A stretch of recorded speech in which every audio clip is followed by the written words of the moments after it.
Welcome to Reanimated, everybody. My name is Stuart Tiffin. This is the 72nd episode of our fine podcast about undead and zombie stuff. Mostly movies, TV, the occasional book, maybe a graphic novel, and maybe the occasional vampire, if we're feeling saucy. With me on this wild ride into desiccated flesh, the unparalleled H.A. Conrad. Woot! Hello. Hello, welcome back. 72 times. Yes. As we both know, it's more like 75 because we've had a few episodes disappear into the ether. I think that was probably better, if I remember correctly, what a couple of those episodes were. But Yeah, exactly. Best left to only our memory, and that's fading, thankfully.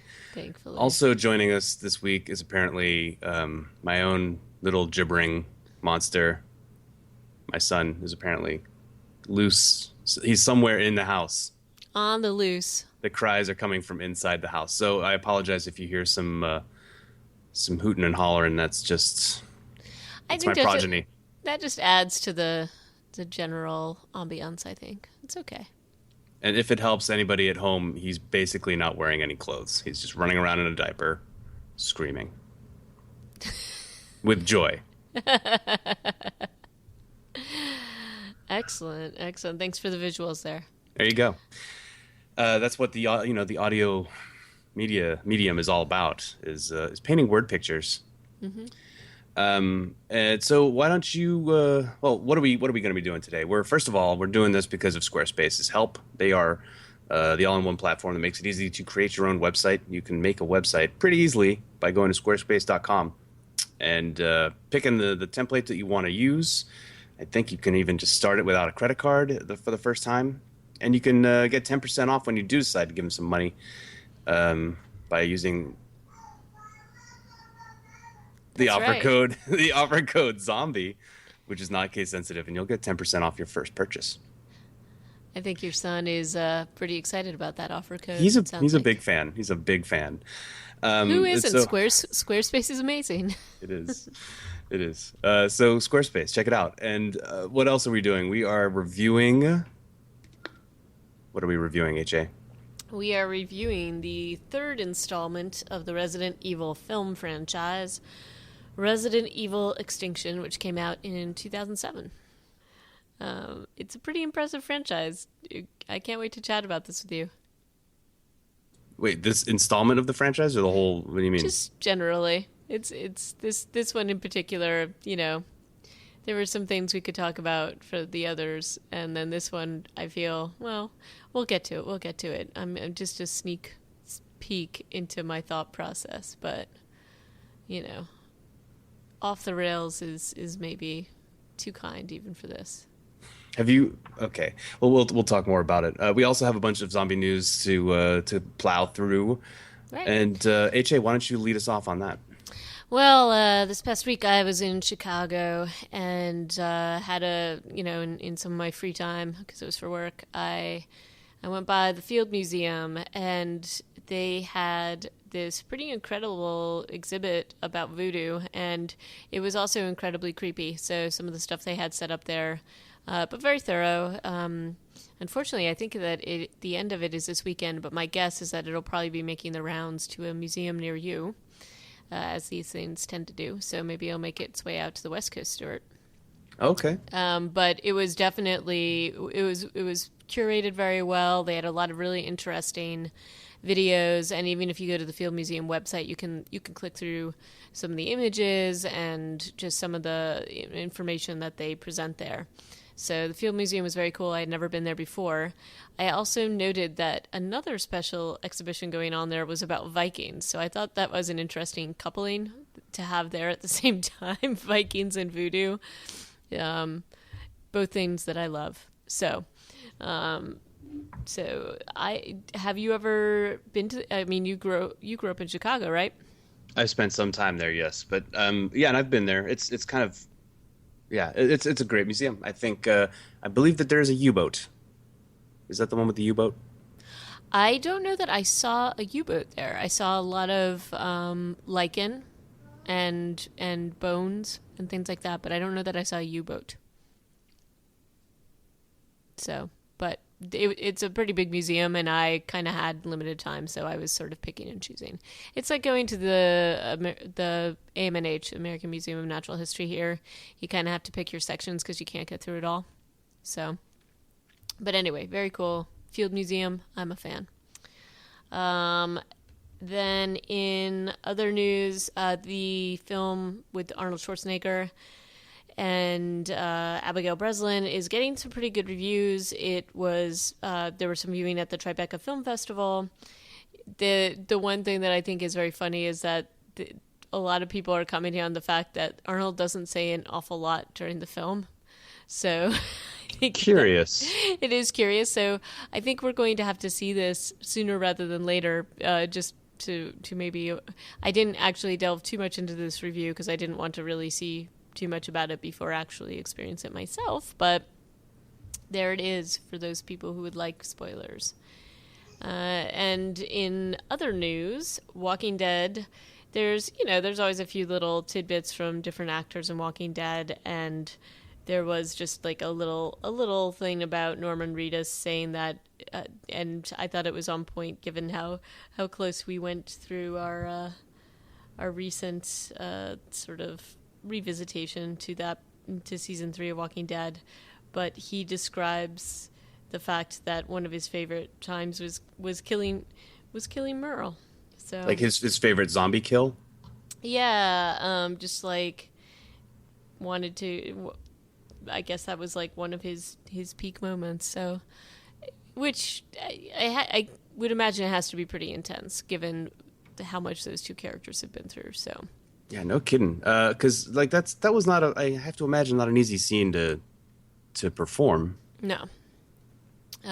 So anyway, I just like to see that kind of interview every once in a while because it gives you a little insight into things. Yeah. Did you see Norman Reedus's cameo on Saturday Night Live a few weeks ago? I did not, but was it good? Yeah, it was cool. He came on as Daryl and killed one of the cast members of SNL during the news segment. With a crossbow, like shot him with a crossbow because he thought he was a zombie, but he was really just high on pot. I did see the little skit with Jon Snow at dinner. I don't know if you happened to catch that. I have not. It was actually pretty amazing, so I think you should watch it. I will find it. And we'll add it to the show notes. It was really, it was on Late Night with Seth Meyers is what this, and it was just. It was cute. It was given the fact that Game of Thrones is back. It was a lot of fun and showed a pretty good sense of humor on the part of the actor. So there you have it. What? So Kit Harington was on the show? Yeah. Oh, okay. And it was excellent. It made me very happy. But I'm a big Jon Snow fan. So I found. And you and I have talked about this before. I found a little article about Walking Dead tours in Atlanta. And for the price of $65, this group of people will take you around to different sites that are filmed or are part of the Walking Dead show. So they kind of do the classic. I guess you can go to the rooftop where Merle gets his hand cut off. And you can go to the town where Morgan was holed up, and they switch it up a lot so people try out different things during this tour. But I don't know. Would you go on this tour if you were in Atlanta? I'm thinking the more I hear about these, no. Agreed. It just seems a little bit, I don't know, a waste of money to go and just kind of look at boring parts of the city. And parts of the city that stuff that like the show is it's TV magic, right? So there's like a foreground and everything behind it, or like lots of parts of this. You're never going to be able to go and like be on the set, and even if you were on the set, it would also undo the magic of the silver screen crap. So I'm happy to just watch it from my TV, and you can maintain that disbelief, and it's great. Right. I mean, it is. I think it'd be one thing to buy the town that was featured in The Walking Dead, which was actually a very cool idea, given that I guess a lot of people want to film there. But, buying a town and just going on a tour of a random town it's a different thing. I don't know. If there was something where you could maybe be an extra or something like that, that might be kind of fun. But I agree with you; it would probably take away from the fun of it. And part of the deal with Atlanta, why some of those scenes are so cool, is that it's an abandoned Atlanta. So when you're going on the tour, it's just kind of like, okay, random industrial building, right? This is really kind of strange. So anyway, no, I mean, hey, I appreciate the entrepreneurship of these people to put the tour together, but I just probably not for me. And the last little bit on our news item, I don't know. I thought you were going to go to this, Stuart. It's PrepperCon 2015, and it's being held in Utah, which I thought was kind of interesting given our review, because that's part of where True. The next installment we reviewed of Resident Evil took place. But basically, this is a conference that talks about it's similar to Comic-Con, except it's for people that are preparing for the end of the world. So preppers, survivalists, that kind of thing. It's actually kind of counterintuitive to get that many people in one place. That's what I was thinking. It's sort of like, this seems a little bit of a conflict of interest given the personalities of said population. But they had all sorts of things set up, like underground bunkers, vehicles, weaponry, just a ton of stuff like that. And the website, the tagline was, "Some view emergency preparedness only as the fanatical ambition of those labeled as doomsdayers or chronically pessimistic. PrepperCon seeks to encourage disaster and survival preparedness by making the topic fun and demonstrating how self-reliance is relevant to everyone." But they have a ton of, the similar things that we've seen with CDC and other things. It's the, there were some actors from Walking Dead there. Of course, there's a zombie costume contest and all that kind of thing. But yeah, and this was in Sandy, Utah, so just outside of Salt Lake City. But not surprising area to hold this, because Utah actually has a lot of people in this population, and this is actually part of the Mormon religion to be prepared for this kind of thing. So. Well, for something. I don't know if it's for this kind of thing. Well, no, I mean, but part of it, and there's actually a lot of stores around Utah where you can pick up like bulk, like items just in case, like food items and things like that. And the whole idea is to have enough stored aside in case, which you and I have talked about, I think. But the Twitter feed was phenomenal for this. And, I think, did you see any of the photos from it? No, very sparingly. What was it looking like? I mean, I did see like a table full of axes and knives. But... Well, the arsenals were impressive, but it's just, I don't know that I would want to attend this, but I'm fascinated to read about it. Yeah. Yeah, I think I'd rather see a video tour for sure than being there. Well, no, I mean, again, it's one of those things where this particular fan base, or whatever you want to call them, is a little,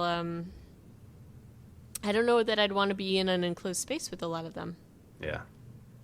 So, but some of the gadgets are pretty cool. They also have a lot of the water filtration systems and things like that. And they actually have training and demos all throughout that. So there you go. They had a lot of special guests. Oh, there was also a food storage cook-off. So I guess the type of food that you could store easily. They had almost like a Top Chef competition. Well, that makes a lot of sense. That's a cool idea. Yeah, it's definitely cool. So anyhow, that is that. This is probably going to come out long after this weekend. So sorry people, but I'm sure there will be a PrepperCon 2016 should you be interested. Yeah. So good news all around, for the most part. Still no zombie apocalypse. Cross our fingers. And so on to the main event. Yeah. Uh, what what's your first impression? I don't know. Like, where should we start? At the beginning, I guess. Did you? So at the beginning of this film, did you have a moment of deja vu? I did. I assumed it was either a dream or something that showed actually what happened, what it ended up being. I knew it was probably going to be something like that. When all else fails, send in the clones. Yeah. Well, I mean, we didn't know anything about clones before this. Yeah, but we kind So, of knew that they were messing around with that kind of technology, yeah. given what we found in the prior two films. So that didn't surprise me too much. I think before we get started, though, we should talk about the Oh, fact that this was directed by Russell Mulcahy, produced by Paul W.S. Anderson, so he took a little bit of a step back, but still had some involvement with this. and he wrote it. I'm pretty He sure did he too. did write it, but my Yeah. guess is this also probably had a group of people involved on that too. And it did make quite a bit of money. It like close to 148 million, Yeah. That's stupid money. which is stupid money. And and of course it features the ever lovely Milla Jovovich, and she looks awesome. She does. But yeah, the deja vu in the beginning scenes, we're back in the house. She's in that dress. And I actually was. I think that it's a nice little piece to just bring you back to sort of reset, because you didn't really get a lot of that in the previous film. So to bring it back to sort of the origin and give a little bit of a primer, but it was a little bit of a aha moment when you realize that she's a clone. Yeah. I don't know. I do have a this- logistical question about this though. Okay. So you realize she's a clone. They dispose of the clone body into this pit. Like, what a waste of material! All those dresses and all those boots. Yeah. Why bother? I mean, I know why they bothered for the film purposes, but it was, to me, given what they're dealing with, which is a full-on world extinction event, I don't know that they would have access to that many hot dresses. Yeah. They well, obviously Umbrella has access to technology that is just beyond our understanding. Like their weird water globes, where the clones live and stuff. True. It's obviously more than you know. So who are we to question how they can make hundreds of red action dresses for the clones? Right. So, but I mean, basically, the setup brings us around to the idea, or reminds us how evil Umbrella Corp is, and also keys us into the fact that Dr. Isaac, otherwise known as Ser Jorah from Game of Thrones, Yeah. is still up to his nefarious ways, and and happily, the real Alice is out loose in the world. So, it's a fine opening, I suppose, but then it goes swiftly downhill. Oh, you think? Yeah, a Yeah, bit. I guess it's a little bit of it's a small story that they're telling. They're trying to make it feel bigger, but it's ultimately a pretty small story. Between yeah, so like the end of the world, the T virus has gone global and has caused the world to dry up Yes. somehow, which I don't really Somehow. understand. I don't really understand understand that one. But then okay, so like conveniently, the world has gone. It turned into a desert, but then they spend the entire film driving around in what was already a desert, like Right. Nevada, and parts of Utah. Right. It's like, wow, that's convenient. Why couldn't you show us like upstate New York after? Exactly. But, I mean, Exactly. and they weren't shooting it there anyway. It was mostly shot, if not all shot, in Mexico. I know.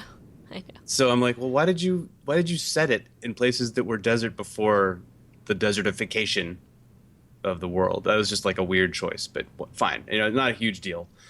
So when you said Dr. Sam Isaac is back, he wasn't in a previous film, was he? I thought he was, or there was reference to him in the second film, no? I don't recall. I'm kind of just asking. Yeah, I think he was. Or not the actor, but I think that they mentioned him or they made some allusion to him. I could be wrong. There were a lot of doctors. Yeah, but I felt like all the bad guys from the last film died, except for like shadowy references to more Umbrella out, elsewhere. Oh no, he was no, I was right. He was at the end of Resident Evil Apocalypse. Huh. Yeah, so they kind of set him up as a baddie, Fast and Furious style. Okay. And then we see what he's up to. Curious.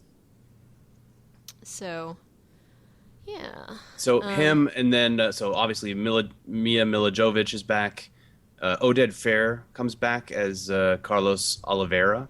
I know there's not nearly enough of him in this for my taste, though. I think I love him. So, I wish he had been in a little bit more. But what can you do? At least he appeared for this.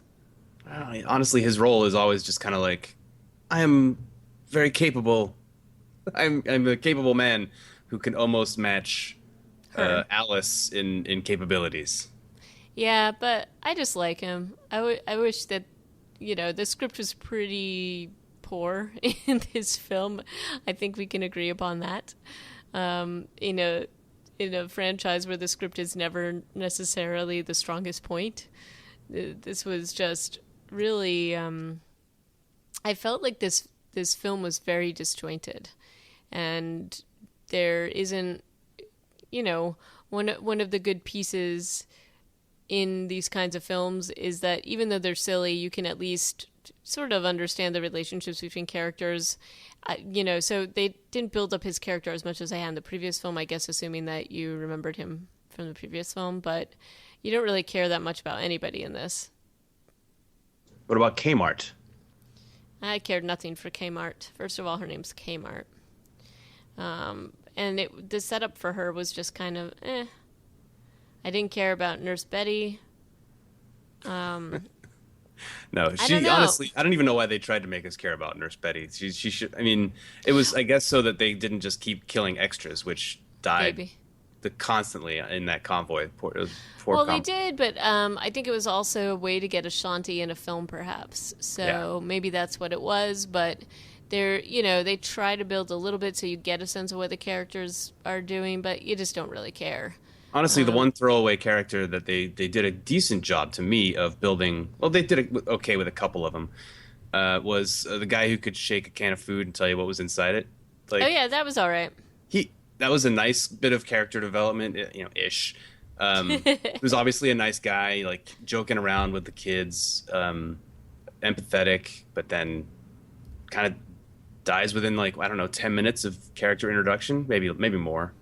There was some other scenes mixed in there, but so him and Ashanti both buy it really early. Yeah. And then I feel like, speaking to go to tropes, like this kind of movie often has a trope of person being bit who doesn't tell anybody else that he's been bit. Yeah. We have to cut this film some slack since it came out, 8 years ago, but even I feel like that was trite even then. Well, right, and also that particular character we had met him in the previous film, so right. I feel like he would have known better, and I don't think he would have hidden it like that. And it was also apparently a very slow-moving mutation, which feels like it should have moved a little faster than it did. But yeah, that trope happened. I didn't really buy it from that particular character. Maybe I would have from some of the others that we don't know as well. But him didn't seem like the type. I think he would have immediately have told them. Because I don't think he would have wanted to be a risk. But yeah, I thought that was a little strange. You also, I don't know, one of the things that did bother me a lot, there's some really good action scenes. There's some definitely excellent fighting choreography and outlandish fighting choreography, which you come to expect from these films. I mean, really what you want to see is Milla Jovovich kicking ass, and you do, and she's got a cool outfit to do that in. But it's, there's there's scenes that just don't make sense to me, and even in the silly horror film sense, there is a scene with this whole convoy and these crows, that the crows have been feasting on mutant dead flesh, I guess, so therefore they're infected. And so, of course, they're kind of zombie crows, and they come after everybody in the convoy, and there's no rhyme or reason to when or why they attack. So there's moments when suddenly they converge about one character, but yet 10 characters manage to get away from them unscathed. Yeah. And this just bothers me a lot. If you're going to do a scene like that, follow your own rules. And there's so many crows, and I liked that visual of them kind of blackening the sky. But I guess my feeling is, wouldn't they have run into these kinds of things before? Like, if they've got this crazy kind of enemy setup or scary situation setup, I don't know. It felt a little weird that this would be the first time they had encountered this. Yeah. And also, the crows don't follow their own rules. They just are kind of dive bombing wherever the CGI people had money, I suppose.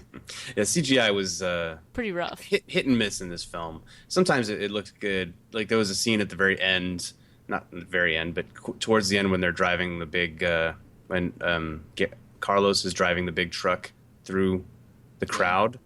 That they, from above, it looks pretty cool. But I actually liked the crowding, the zombie effects, like the big crowd of zombies, and showing how they're converging upon different things. The research facility for the Umbrella Corp. I thought that was pretty well done, and it's kind of nice how they, you see the up close shots, and then they zoom out, and you just get a sense of the masses of numbers of them trailing in like ants to a piece of food. That was kind of cool.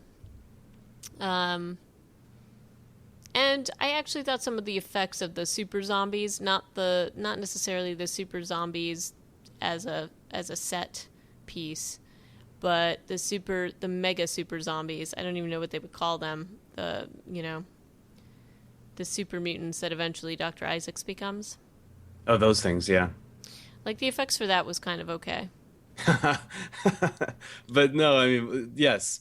When there were scenes where he's holding up his weird mutant arm, and you can see like the rubbery fingers kind of quivering. I know. But I kind of liked that because it was so ridiculous. Because then it's like not a CG effect. I think yeah. You have totally. a sentimental attachment to effects that are actually just like made out of plastic and rubber, as opposed to. You know what? I'm an old school horror girl, so when they do stuff like that, it kind of makes me happy, and that. To me, it just makes me chuckle. It does. It kind of breaks the spell a little bit. Not that I was like wrapped in horror of what was going to happen, but it was just like, oh, look at this. His weird mutant hand is like quivering because it's made of rubber. But it was very quick. Like, and I feel like I was probably looking for it a little bit. Right. But I mean, the gist of this is that the Alice character is she's developed these crazy powers because she's got this weird mutant bonding with the T virus, and so she's not affected by it, and she and the convoy of these survivors are confronted by the Umbrella Corps, and they're trying to basically take her in and use her and kill her and use her blood for experimentation. And so she enlists their help, the convoy's help, to get to the Umbrella facility, wherever this may be, which is an underground bunker once again. I just don't feel like this convoy would actually have been as much help to her, because it felt like most of the help that they had was just that they had vehicles to plow through things. Mm-hmm. So that was a little bit. The whole purpose of the convoy didn't really make a ton of sense for me, except maybe to show how very magnanimous Alice can be and self-sacrificial, because she's basically trying to get them out of the terrible place to some kind of hope in Alaska, because clearly that's where all hope lies. That is a very sketchy premise, too. Yeah, exactly. So, I mean, I guess it's to give her some company in her travails and to get her back to the Umbrella Corp and, back to sort of familiar footing that we've all seen before in the underground bunkers, fighting monsters as she does so well. and brings us back to our roots. But it just doesn't. The whole storyline, it just felt very choppy. And I know what we're dealing with here. I guess I was just surprised after finishing watching this, just letting it kind of settle in. I was surprised at how successful it was. Mm-hmm. Were you? Yeah, I mean, it doesn't really make a whole lot of sense from that perspective. And well, go ahead. No, when you go to a film like this, you're going to see kind of cool action shots. I don't think you're looking for anything necessarily deep, but you do want some sort of, I don't know, at least an honest try at some sort of a thin storyline. Mm-hmm. And this just felt really out there to me. So, sorry, I didn't mean to interrupt. No, it's you make a very important point. And yeah, to go back to the story, and this isn't really a criticism of the story, of the plot, so much as like just commenting on kind of how bad things went. When you look at this, it's like Claire Redfield or whatever her name is. It's her convoy. They keep calling it that on the radio over and over again. So, and she's had these group of people together for more than a year, like years. In the case of Kmart, she said she's been there with them for more than a year. Mm-hmm. And as soon as Alice shows up, yeah, sure, she kind of saves them from those birds, but within a day, they're like all dead except for a couple kids and one guy who can fly a helicopter. Yep. She's like. And she even says, she's like, people have a habit of dying around me. Yeah, so she wasn't lying. She kind of calls it. But yeah, like all of those people are totally toast as soon as they follow her advice. But I don't know that it would have ended any better because they were obviously out of food, out of gas. So maybe it's another one of these tropes where, like, remember in Day of the Dead when we show up in that story as the military base has been operating for several months, if not like better part of a year, maybe a year. I forget the timeline. But the story that we get to see is just the end of that. Right. And this may be the same kind of scenario. Well, right. And it's interesting also because one of the first scenes you see, the real Alice, not the clone Alice, is dealing with a group of survivors that are not so nice. So, the contrast between her dealing with them and with this convoy, I don't know. I think that they had to figure out a way to get the zombie dogs in. Yeah, they had to make a cameo. The hellhounds. Like, I think that was part of the purpose of that scene. Also, to show you how very long Milla Jovovich's legs were. But, I mean, that's really what it is. So if you're into that kind of thing, I think this is for you. And this is definitely by no means a deep thinking kind of a film. No. But parts of it are okay. And parts of it are, if you're into the choreography stuff. And she still looks amazing. Yeah, she's in great shape, obviously.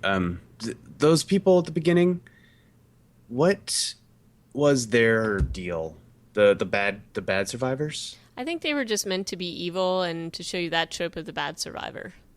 That there was no real purpose. I mean, I guess they took her weapons, and that's maybe why they were trying to lure people there. But yeah, I don't think they really served much purpose beyond that. Yeah, it didn't make sense. Like what they were. Well, maybe it was to show how much the world had gone to hell. That, these are the kinds of people. But if that's the case, I don't know that she would have walked into that radio station where the distress signal was coming from. I just don't think she would have been captured by them. I think she would have been a lot more cautious. Well, they definitely made a point of showing her not running towards the convoy after hearing, even though she heard them on the radio multiple times. Right. So that wasn't bad. I guess you have to read between the lines to get there. But ultimately, so this whole Alaska thing is kind of a weird pipe dream that she sends a bunch of people off there, and I think that comes back into future movies that she like tries to track them down. But she's basically looking for the Umbrella people after getting into the base and. I guess finds them and finds a lot of stuff that like kind of in a way moves the story forward, but it's such a small story. You're right. That's Yeah. part of what I think. That's part of what bothers me, because at least in the previous two films, we had her. Well, you have her figuring out what's going on with the Umbrella Corporation. Like, it's this huge mystery, and slowly that puzzle becomes clear. What's going on in terms of the T-cell virus and the outbreak, and their goal is to keep this under wraps, with what they've been doing, and also to keep it contained. And then we have her trying to get out of Raccoon City. And there's, again, there's that bigger sort of sense of the world where you're trying to get out of this, but you're also trying to keep this virus contained. And now the whole cat's out of the bag, so I don't even know why the Umbrella Corp is even bothering to have so much secrecy, unless it's to not attract attention for people trying to take their resources, maybe. But and this whole story just felt very small to me. Yeah. That said, the idea of a clone army of Milla Jovovich, it's pretty cool. It's a very interesting idea. It might be a little overpowered, but obviously the clones, we've been watching them die in ways that she hasn't, and so they're kind of like not quite up to scratch. Well, they're not, but they look really good naked in the little water embryo bubbles. Yeah. Yeah. I don't know. Like, what other kind of reactions did you have to this film? Oh, I've got one actually. The new AI girl. Yeah, not as scary as the old AI girl. Well, I don't think she's supposed to be anymore, but she's also not English, I'm pretty sure. Right, which was the whole point of the original AI. Very Alice in Wonderland. So I felt like they should have kept her British. One of the things I liked about the AI in the original film was how super creepy the kid was. And I think they should have made her creepier. I know she's supposed to be good, but man, creepy kids, me and creepy kids. That would have been one more way to make this film a little bit better. Yeah. Yeah. Otherwise, and I was very sad because Oded dies in this, or his character dies. Carlos. He does, and he goes out in kind of a okay way, but honestly, he also tips that truck over.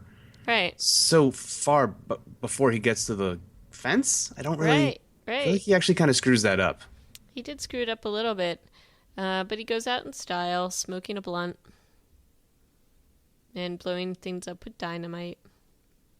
So, but I liked him in these films, and I'm glad that he's gotten work as an actor, even if it isn't necessarily the most sophisticated work.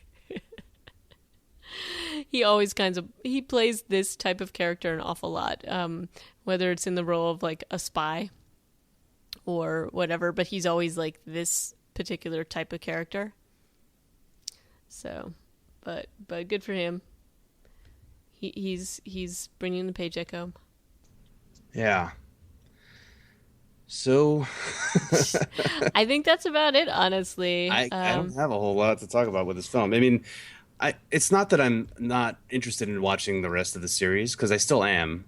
I am too, but this just like this could have been a TV episode. No, that was what I was thinking at the time. I was almost like, maybe we should have watched more than this film to have more to talk about, because it really is just so light on everything. And it felt like a very, very drawn out episode of television. So, yet made this much money, which I still find to be mysterious. But well, there are Star Trek films out there that, especially the Next Generation, that definitely fit that bill. Yeah. Hey, I'm in agreement with you on that one. But I still am going to watch the rest of these, clearly. But I don't know if we necessarily need to do it for next time. No, perhaps not. But yeah, I think we're not done with Alice quite yet. I think we'll definitely. And do we know when her next movie's coming out? Is it the end of the summer? I know that there had been problems with filming or with funding or something. I don't even know. So hang on. Let me find this out very quickly. But I think Mia must be getting really tired. Well, it's probably a good excuse for her to get into good fighting shape is to do another one of these films. I don't know. Oh, they're not even filming until this summer. Oh, I thought it was coming out this year. So did I. It was delayed due to her pregnancy. So their principal photography and everything's set to start this August. So I guess no release date yet. Okay, then. But, yeah. Oh, actually, you know what? Wikipedia has a pretty cool cast and characters infographic sort of thing where it shows you which actors kind of have spanned multiple movies. And you're totally right that Sam Isaacs is in 2 and 3, as we've already established. But not many characters make it more than 2 movies, other than Milla Jovovich. Yeah, but Michelle Rodriguez is coming back for. I know she was in Retribution, and then she'll also be in the next film coming out. I don't know how they're managing that. I'm assuming clone technology. Rain Ocampo, was she one of the commandos? Yeah, remember she's like the one, and she like was on the train and all tough.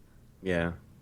As she always is. Yeah, well, that's kind of Michelle Rodriguez. She doesn't play like a wilting, shrinking violet by any means, ever. No. Okay. So that's good. And I see Oded Fehr is coming back, or at least for the he must make he also makes a cloney appearance in Retribution. Sadly, it does not look like he's in the final chapter, which makes me sad. But I guess I'll have to power on through. Yeah, it's cool. So people like Jill Valentine is coming back. Apparently, the next movie that we're going to watch, Afterlife, she'll be in that, and then she's in all of them. Huh. So that's kind of a big deal. Yeah, that is. That's pretty cool. Albert Wesker was. Who the hell is Albert Wesker? Isn't he chairman? The main bad guy. Yeah, I think so. Bit of a casting change of direction for the next film. Ali Larter, who was in this one and is going to be in the next one. What did you think of her? She's all right. I mean, I like Ali Larter. She's been in a lot of stuff. She was in Heroes. I mean, she's been in a lot of stuff that I like, but she's often one-dimensional. But they didn't show enough of her here for me to even care, as I said, to even care about her. I don't care what that convoy gets to Alaska. I mean, she's just boring and just runs around yelling a lot. There's not anything. I thought at least Jill Valentine was an interesting character. And she was the reporter? Is that who she was? No, remember she was the kind of not dirty, but dirty looking. She was a cop with the sexy skirts and stuff. Of course. So yeah, I know, but she was kind of cool. So I'm glad she's coming back. So that's all we're going to be saying about Resident Evil Extinction. We will continue to talk about these films, but not right away. We've been spacing them out. It seems like every 8 months or so we're talking about one of these movies. And we will get through the rest of them, but it seems like we have a pretty long time to go before the final one's going to be released, so no hurry. So the next time we get together, HA and I are going to be talking about a French film called The Horde, which I've seen. HA, have you seen that? I have not seen it. Okay. So we'll have a good conversation then about that film, going back overseas for some more zombie action. And until then, if you want to get in touch, our show notes are on the internets at reanimatedpodcast.com. You can also email us at reanimatedpodcast@gmail.com, and we're on Twitter. They can Gmail us? They can Gmail us. Send us a Gmail. Nice. And we're on Twitter at reanimatedpcast. So holler. Get in touch, and we will talk to you soon. Excellent. Until next time. Ciao. Bye-bye.